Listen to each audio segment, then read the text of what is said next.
Tech దిగ్గజం Tesla భారత మార్కెట్లోకి అడుగు పెట్టబోతోంది. దీనికి సంబంధించి కీలక ముందడుగు పడినట్లు తెలుస్తోంది.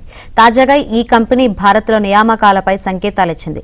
భారత ప్రధాని నరేంద్ర మోదీతో టెస్లా అధినేత ఎలన్ మస్క్ భేటీ అయిన కొన్ని రోజులకే ఈ పరిణామాలు జరగడం ప్రాధాన్యం ఏర్పడింది.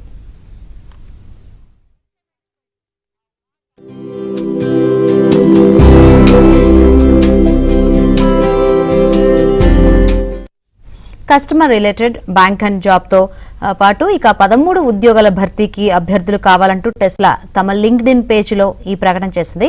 ఇందులో సర్వీస్ టెక్నీషియన్, అడ్వైజరీతో పాటు కనీసం 5 పొజిషన్లకు ఉద్యోగులను ముంబై, ఢిల్లీలో 2 చోట్ల నియమించుకోనున్నట్లు కంపెనీ తెలిపింది. ఇక customer engagement manager, delivery operations specialist వంటి ఉద్యోగులను కేవలం ముంబై కేంద్రంగా తీసుకోనున్నట్లు వెల్లడించింది.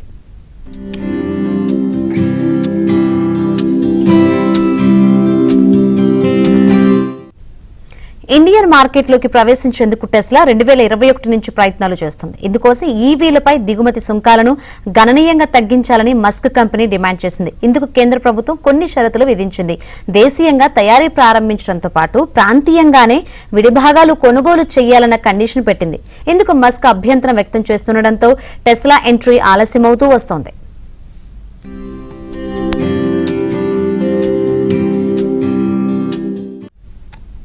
ఈ క్రమంలోనే ఇటీవల దాదాపు 34 లక్షల రూపాయల కంటే ఎక్కువ ఖరీదైన హై ఎండ్ కార్లపై బేసిక్ కస్టమ్స్ సుంకాన్ని 110% నుంచి 70%కి తగ్గించింది. మరోవైపు గత వారం అమెరికా పర్యటనలో ప్రధాని మోదీతో మస్క్ భేటీ అయ్యారు. ఈ సమావేశంలో సుంకాల అంశం చర్చకు వచ్చినట్టు తెలుస్తుంది. తాజా పరిణామాలతో త్వరలోనే దేశీయ రోడ్లపై టెస్లా కార్లు చక్కర్లు కొట్టే అవకాశాలున్నట్లు ఆటో రంగ నిపుణులు అభిప్రాయపడుతున్నారు.